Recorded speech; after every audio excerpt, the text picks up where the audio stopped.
बच्चों, कैसे हैं आप सब? I hope you all are doing well. तो आज हम पढ़ेंगे chapter 8 which is growing plants. Okay, so this chapter is more of doing hands on work, right. हम प्लांट्स कैसे ग्रो करते हैं वो हम सीखेंगे, right. So in this chapter will read about the reproduction in plants and the disposal of seeds. इस chapter में बहुत सारा पार्ट ऐसा आएगा जो आपको घर जाके खुद ही के प्रैक्टिस करना है, right. So plants are the most important living organisms on the earth. They give life to all. They grow everywhere. We use plants in many ways. Large number of plants are eaten or destroyed by us every day. Still there is plenty of plants because plants continue to grow. हमने आसपास जहाँ भी देखते हैं हमें क्या नज़र आ जाते हैं? प्लांट्स नज़र आ जाते हैं। आप हल्की सी भी कोई एक क्या देखोगे? बिन ही देखोगे, राइट। डस्टबिन ही देखोगे कहीं पे, आपको वहाँ भी क्या छोटा सा प्लांट नज़र आ जाएगा, राइट। ऐसा क्यों है? प्लांट्स हर जगह ग्रो हो जाते हैं, राइट। प्लांट्स का डिफरेंट यूजेस हैं। हम ऑक्सीजन लेते हैं उनसे और लाइफ देते हैं प्लांट्स सभी को, right. So now let's understand about the reproduction in plants. अब जो प्लांट्स हैं वो ग्रो तो हो रहे हैं इतनी सारी जगह, बट वो हो कैसे रहे हैं, right. So plants can be grown in 3 different ways. अब 3 तरीके से जो है ना प्लांट्स को ग्रो किया जा सकता है। या तो आप सीड्स यूज कर लो, right, either by spores or by parts of the plant. अब देखो मोस्टली आपने अभी क्या सुना होगा? सीड्स होते हैं, सीड्स यूज करते हैं प्लांट्स को ग्रो करने के लिए।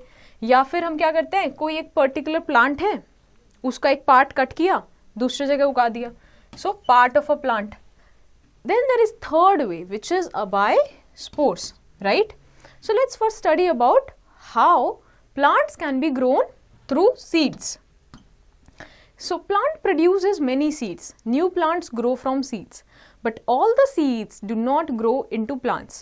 Some of the seeds do not grow fully and get separated from the parent plant. Some seeds are destroyed by birds, insects, winds or rain. Some seeds do not get proper conditions to grow. The seeds that get sufficient air, water, warmth and soil grow into the new plant.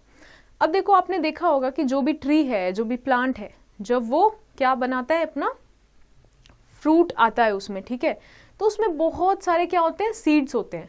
तो जो हर plant है वो क्या चाह रहा है? अपने आप को ग्रो करते जाना। वो चाहता है कि वो कंटिन्यू करता रहे ग्रो करना, इसीलिए वो बहुत सारे क्या सीड प्रोड्यूस करता है। तो बहुत सारे सीड्स तो प्रोड्यूस करता है, बट क्या सारे सीड्स जो हैं वो प्लांट बन जाते हैं? नहीं, राइट। तो क्या होता है, सारे सीड्स को क्या होता है, कभी को फ्रूट में से बर्ड ने खा लिया, इंसेक्ट्स हैं, विंड्स और रेन की वजह से इधर उधर हो गए, राइट, या फिर वो डिस्ट्रॉय हो गए किसी रीजन की वजह से। तो क्या होता है, वो सीड ग्रो नहीं कर पाता। तो बहुत सारे में से कुछ जो सीड्स हैं जिनको proper air, proper water, proper warmth, मतलब जो जितना उनको हीट चाहिए, एंड द सॉइल, जब वो एक सीड को मिल पाता है, then that seed grows into a new plant, right. Another way is through, now let's understand the parts of a seed. अभी हमने सीड की बात की, अब सीड के पार्ट्स की बात करते हैं। So the seed and the baby plant are protected inside the seed coat. The hilum is the tiny opening in the seed coat through which seed absorbs water. The cotyledon or the seed leaf stores food for the baby plant embryo, right? So now let's understand the seed. So basically seed कैसा आपको दिखेगा? Seed आपको छोटे भी दिख सकते हैं, ऐसे राजमा साइड्स भी होते हैं, ठीक है, बड़े भी होते हैं। तो इन सब में क्या होता है, एक पतली सी थिन लाइन आपको दिखेगी जिसकी वजह से आप उसको आप ओपन करोगे तो वो 2 उसमें ओपन हो जाएगी। सो लेट्स से आपने उसको ओपन किया, ठीक है, तो आपको कैसे दिखेगी ये? ऐसे ओपन हो जाएगी, राइट। तो यहाँ पे एक हल्का सा क्या होता है, स्पेस होता है, ठीक है, जिसको टाइनी ओपनिंग बोलते हैं हम, ठीक है, और उसको क्या बोलते हैं हम? हीलियम, ठीक है। यहाँ से क्या होता है, उस सीड में से कुछ बाहर प्लांट ग्रो करना स्टार्ट करेगा। यही टाइनी ओपनिंग है जहाँ से सीड वाटर एब्जॉर्ब करती है, राइट। यहाँ से क्या आता है, यहीं से क्या आता है, वाटर आता है, ठीक है, सीड के अंदर। अब देखो ये जो पार्ट है इसको हम क्या बोलते हैं? कॉटिलिडन, राइट, इसको हम बोलते हैं कॉटिलिडन। अब यहाँ पे एक ये ऐसा स्पेस है जो जो भी यहाँ पे ग्रो होगा ऊपर, ठीक है, ये क्या है, बेसिकली फूड है, राइट। तो इस तरीके से जो सीड है वो अपना क्या फूड रखती है, यहाँ पे वाटर रखती है कि यहाँ से ओपनिंग हो सके, और ताकि यहाँ से अब कोई भी चीज़ ग्रो होगी तो यहाँ से ग्रो हो सकती है, right. So this is how things are arranged, okay. Now let's move to the next page. Now comes the process of germination. अब देखते हैं जर्मिनेशन क्या है। The process by which a new plant grows from a seed is called germination. अभी हमने देखा कि plants बहुत सारे क्या करते हैं, सीड भी प्रोड्यूस करते हैं और सीड प्लांट भी बन जाता है, राइट। तो ऐसा प्रोसेस जब सीड से क्या बनता है, प्लांट बनता है, राइट। एक बहुत छोटी सी सीड से क्या होगा, एक प्लांट बन जाएगा, ठीक है। तो इस प्रोसेस को क्या बोलते हैं, germination, right. A germinating seed needs proper amount of sunlight, air, warmth and moisture to develop properly. Air helps the seed to breathe. Water softens the seed coat to allow embryo to come out. The food stores in the seed is converted into soluble form by water, so it can be utilized by the baby plant. Sufficient amount of warmth helps the seed to germinate well. अब देखो, आपने कभी देखा होगा कि जब हम let's say ग्राम, क्या होता है ग्राम, चना, ठीक है, अगर आपने उसको जर्मिनेट कराना है, ठीक है, तो आप उसको क्या करते हो, ओवरनाइट पानी में सोक कर देते हो, ठीक है। अब अभी हमने पढ़ा कि उसको सनलाइट चाहिए, एयर चाहिए, वार्मथ चाहिए, मॉइस्चर भी चाहिए, बट इन्हीं सारी चीज़ों में से सबसे पहले हम उसको मॉइस्चर ही क्यों प्रोवाइड कर रहे हैं, वो भी इतना ज़्यादा। द रीज़न बीइंग, जैसे आपने देखा होगा जो फोल्डेबल टॉवल्स होते हैं होटल्स में कई बार, है ना, वो कितने बिल्कुल ऐसे कॉम्पैक्ट होते हैं, छोटे से, और जब उनको पानी में डाल देते हो तो कैसे बिल्कुल एक्सपैंड हो जाते हैं। इसी तरीके से जो सीड होता है उसमें सारी चीज़ें हैं उसके अंदर, ठीक है। जब उसको हम पानी में सोक करते हैं तो क्या होता है, वो उसके जो आउटर कोट है वो धीरे धीरे क्या होने लगता है, सॉफ्ट होने लगता है, ठीक है। जैसे यहाँ पे टॉवल सॉफ्ट होता है वहीं पे वो सॉफ्ट होने लगता है और वो ईजी हो जाता है उसके लिए ग्रो करना, राइट। और फिर वो धीरे धीरे सनलाइट भी लेता है, एयर भी लेता है, राइट, हीट भी लेता है। Alright? What would happen to a seed if it is kept in excessive water or in a freezer? And why will that happen? तो अगर कोई भी सीड जो है वो बहुत ज़्यादा पानी में रख दी जाए या फिर फ्रीज़र में रख दी जाए तो क्या होगा? You have to think this. Or you can go home and perform this also. Now let's do an activity. Let's understand the favorable condition required for germination of a seed through this activity. अब हम देखते हैं कि जब seed को हम plant में grow करा के देखते हैं, पूरा प्लांट तो ग्रो नहीं होगा बट छोटा सा उसमें क्या जर्मिनेशन हो जाएगा, हल्का सा प्लांट आ जाएगा। अब हम देखते हैं कौन सी फेवरेबल कंडीशंस हैं। So what we are going to examine the germination of seed and our hypothesis is that seeds need the right amount of water, air and warmth to germinate. तो हम क्या कह रहे हैं, हमारे हाइपोथेसिस है, हमें लगता है ये कि क्या है, सीड को एक अमाउंट कुछ सही अमाउंट वाटर का चाहिए होता है, कुछ सही अमाउंट एयर का, कुछ सही हीट चाहिए होती है जर्मिनेट करने के लिए, राइट। ये हमें पता है, तो इसको चेक कर लेते हैं।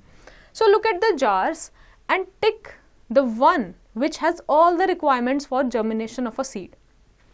इसमें हमने टिक करना है कि ऐसे कौन सा जार है जिसमें सारी चीजें हैं जर्मिनेशन की, राइट। आप टिक करोगे and then you will write why do you choose the jar, right? Now let's go to the second way of plant growth. तो अभी प्लांट कैसे दूसरे तरीके से ग्रो हो सकता है, through spores. Some plants like ferns, fungi and mosses grow from special structures called spores. Spores are tiny seeds that appear powdery when touched with fingers. Such plants do not bear flowers. Spores give rise to new plants under favorable condition. अब देखो दूसरा तरीका क्या है, seed के अलावा spores से भी प्लांट्स ग्रो हो पाते हैं, ठीक है। अब आप स्पोर्स कैसे देखोगे, स्पोर्स जो हैं बहुत ही छोटे टाइनी स्ट्रक्चर्स होते हैं और ये हमें पाउडरी जैसे फील होंगे। तो आप क्या करोगे, कोई भी लेट्स से फ्लावर है, ठीक है, फ्लावर है, जो उसका सेंटर वाला पार्ट होता है, ये तो क्या होंगे, पेटल्स हो गए, ये जो सेंटर वाला पार्ट होता है आप इसको टच करोगे हल्का सा, सो आप अपने फिंगर पे देखना कि कुछ येलोइश पार्ट आया है या फिर कुछ वाइटिश पाउडरिश कुछ चीज़ होगी, दोज आर कॉल्ड स्पोर्स, वही स्पोर्स हैं। यही स्पोर्स जब उड़ के एयर के थ्रू या वाटर के थ्रू डिफरेंट जगह पे चले जाते हैं, ठीक है। तो आपने फर्न्स देखे होंगे, फंजाई देखे होंगे, ठीक है, जिसको हम मशरूम्स भी कई बार देखे होंगे। ये सब कैसे ग्रो होते हैं? Through spores, right. बट सिर्फ इनके मूवमेंट से ही ग्रो नहीं हो जाते, इनको भी क्या चाहिए? Favourable condition, right. Now let's move to the next page. Next way is through the part of a plant, ठीक है। New plants grow from seeds as well as from different parts of the plants. This process is called vegetative propagation. आपने देखा होगा कई बार हम plant ऐसे भी लगा देते हैं कि एक पार्ट प्लांट का हमने कट किया, दूसरी जगह लगा दिया और वो ग्रो भी हो जाता है। इस पार्ट को हम क्या बोलते हैं? Vegetative propagation. कई बार हम क्या करते हैं? रूट्स लगाते हैं। So how it is happening from roots, how that growth is happening through roots. So some roots like carrot, beetroot and sweet potato store food. They have small buds that grow into the new plants. A part of the root with the bud is sown in the soil. It develops roots and shoot from and forms under favorable condition. अब देखो जैसे carat है, beetroot है, इनके जो roots हैं और basically हम इनका रूट्स ही तो कंज्यूम कर रहे हैं एज अ फूड, तो ये क्या करते हैं? फूड स्टोर कर लेते हैं। जैसे अगर हम पोटैटो की बात करें, वो भी क्या है? फूड स्टोरेज रूट है। अगर आप पोटैटो को ग्रो करते हो या फिर लेट्स से आप जिंजर है, टर्मरिक है, इनको ग्रो करते हो, तो आप उनका रूट्स यूज करते हो। उसमें छोटे छोटे ऐसे बर्ड्स होंगे जहां से प्लांट ग्रो हो सकता है, right. Next is through the stems. So potato, ginger and onion are underground stems. Food is stored in these stems. अब देखो, रूट्स के अलावा जो हमने अभी बीटरूट, कैरेट की बात की, स्वीट पोटैटो की बात की, वैसे ही जो पोटैटो, जिंजर होते हैं, अनियन होता है, इनके पास क्या होते हैं? ये स्टेम्स हैं, ठीक है, और इनमें फूड स्टोर होता है। तो they have very small birds यहाँ पे, ठीक है। अगर आपने ग्रो करना है तो आप इनको सॉइल में डालोगे और यू विल रियलाइज कि देखोगे आप कुछ दिनों बाद कि यहाँ पे प्लांट ग्रो होने लगा है, ठीक है। So potato and ginger have eyes on them. Under suitable condition, each eye grow into bud. When we plant them in soil, a new plant grows from the bud. ठीक है, तो ये जो बर्ड होता है, ठीक है, ये क्या करता है? नए प्लांट को उगने, ये ही नया प्लांट होता है बेसिकली, ठीक है। The onion and ginger plants have underground bulb-shaped stems. New plants of onion and ginger grow from these bulbs when they are planted in the soil. आपने देखा होगा जो अनियन होता है, ऐसा अनियन होता है, ठीक है, ऊपर लीव्स है, ये वाला जो पार्ट होता है यहाँ पे जो हार्ड होता है, जिसको हम रिमूव कर देते हैं खाते समय, ठीक है, उसको हम क्या बोलते हैं? Bulb. This is called bulb. और ये क्या होता है? इसको अगर हम मिट्टी में डाल दें ग्रो करने के लिए, तो वो it will grow into a plant. New plant from leaves. अब देखो, लीव्स से भी हम कर सकते हैं, ये भी क्या है? वेजिटेटिव प्रोपोगेशन के थ्रू ही है। The bryophyllum plants have birds on the edges of its leaves. These birds fall on the moist soil. They produce new plants.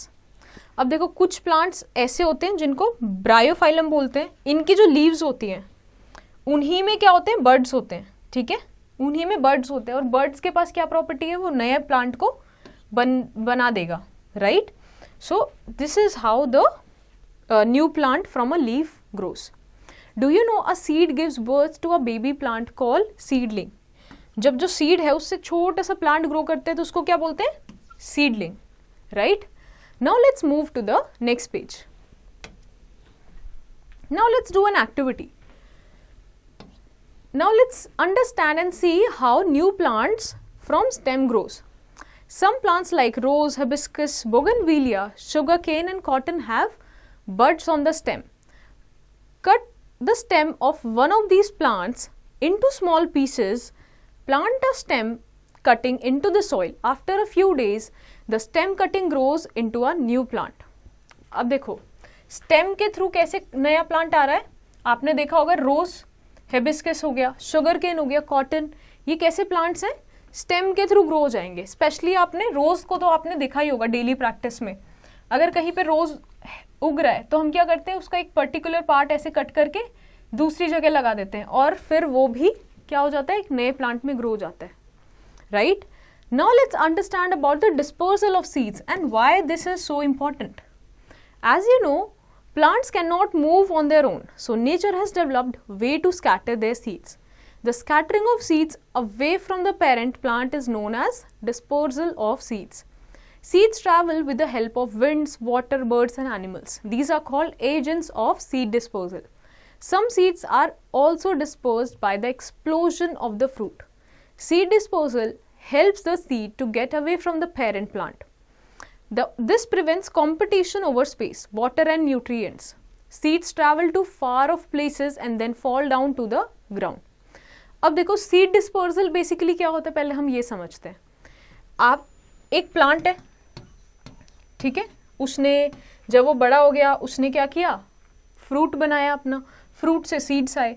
अब वो जो सीड्स उसने प्रोड्यूस किए वो क्यों करता है, ताकि वो और ग्रो हो सके, ठीक है, और उसके जैसे प्लांट्स ग्रो हो सके.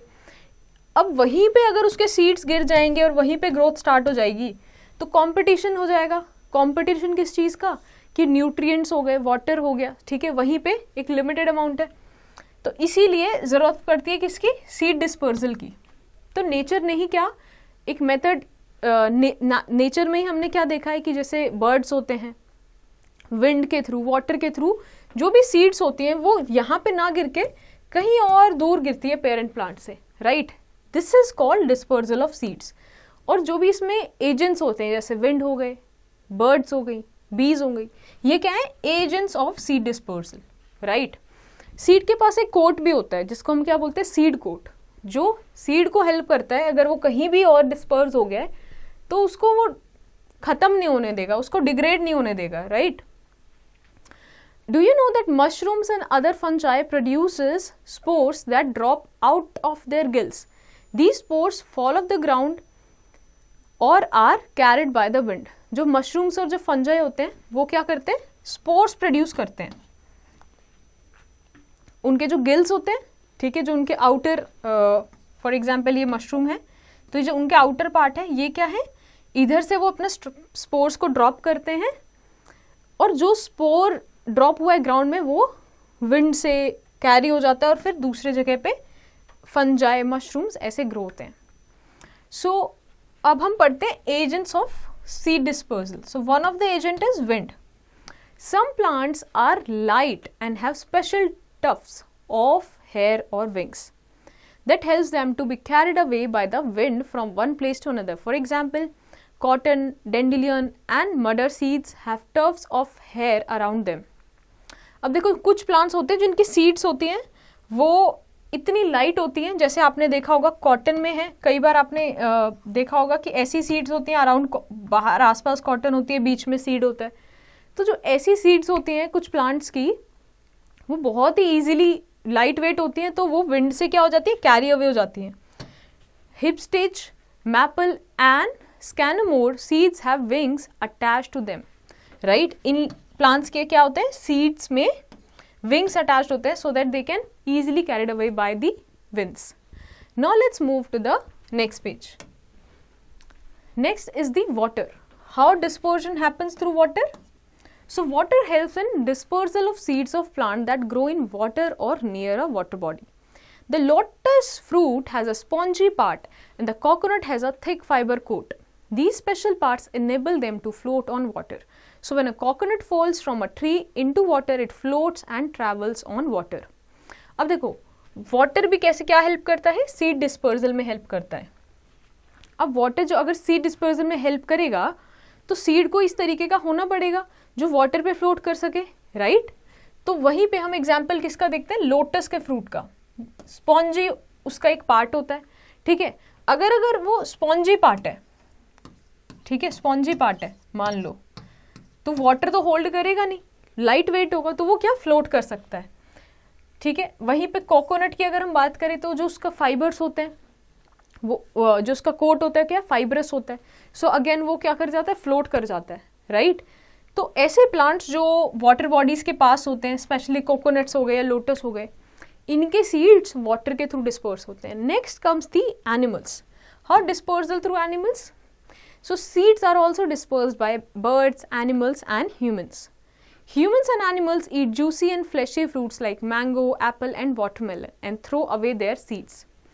अब देखो ह्यूमन और एनिमल्स जो हैं वो डिफरेंट फ्रूट्स कंज्यूम करते हैं, एप्पल, वाटरमेलन, और जो उनके सीड्स हैं वो थ्रो कर देते हैं. ठीक है, वो सीड्स जहाँ भी जाते हैं वो कहीं ना कहीं अगर उनको राइट एनवायरनमेंट मिल गया तो क्या हो जाएंगे, ग्रो हो जाएंगे. Seeds of plants like xanthium, tiger nail and spear grass have hooks and spines. They stick to the hairy skin of animals or clothes of humans and are carried away. अब देखो कुछ ऐसे plants होते हैं, ज़ैंथियम है, tiger nail है, spear grass है, उनके पास क्या होते हैं, हुक्स होते हैं, स्पाइन्स होते हैं, और वो थोड़े इस तरीके के हैं कि वो स्टिकी है. तो या तो वो कोई भी अगर एनिमल या बर्ड आया उसकी बॉडी पे स्टिक हो जाएंगे, या फिर ह्यूमन के क्लोथ्स पे स्टिक हो जाते हैं, तो वो डिस्पर्स ऐसे हो जाते हैं. Next is the explosion. So plants such as touch-me-not, balsam, pea and geranium spread their seeds by explosion. These plants have pods that dry up and burst in the heat of sun, thereby scattering the seeds. For example, poppy pods dispersed by explosion. अब कुछ plants ऐसे होते हैं जो for example touch-me-not एक plant है, ठीक है, वो एक्सप्लोजन से अपने सीड्स को क्या करते हैं, डिस्पर्स करते हैं. उनका जैसे ये पार्ट है कोट, जो आउटर पार्ट है वो क्या हो जाता है, ड्राई हो जाता है.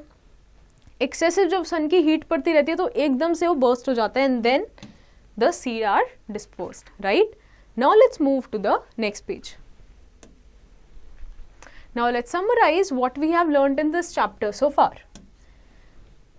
सो we have seen that most plants grow from seeds. Flower-bearing plants grow from seeds and are called flowering plants. Plants grow from a seed through a process called germination. Air, water and warmth are needed for germination. Dispersal of seed is carried by the wind, water, animals, birds and humans. Some plants disperse their seeds by explosion. So I hope ये chapter आपको अच्छे से समझ आया होगा. So based on your understanding, you have to do the following exercise in your homework.